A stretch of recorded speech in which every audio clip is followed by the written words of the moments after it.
গভীর রাত, আকাশে কালো মেঘ জমে আছে, আর চারদিকে শুরু হয়েছে প্রবল ঝড় আর বৃষ্টি।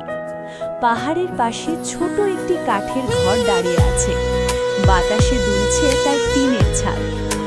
ঘরের ভেতরে জ্বলছে একটি কেরোসিনের লণ্ঠন। হলুদ আলোয় ঘরটা নরম উষ্ণতায় ভরে গেছে। বাইরে বজ্রপাতের শব্দে মাঝে মাঝে পুরো ঘর কেঁপে উঠছে।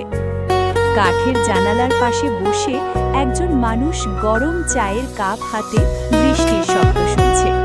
টিনের ছাদে টুকটাক বৃষ্টির শব্দ যেন এক অদ্ভুত সুর তৈরি করেছে। চুলার উপর ধীরে ধীরে ফুটছে গরম স্যুপ। সেই গরম ভাপ ঘরের ঠান্ডা বাতাসকে আরামদায়ক করে তুলছে। ঝড় যতই শক্ত হোক, এই ছোট কাঠের ঘরটা যেন নিরাপদ এক আশ্রয়। বাইরে প্রকৃতির তাণ্ডব, আর ভেতরে শান্তি, উষ্ণতা আর জীবনের ছোট ছোট সুখ। এই রাত মনে করিয়ে দেয়, কখনো কখনো সবচেয়ে বড় সুখ পাওয়া যায় সবচেয়ে ছোট ঘরে।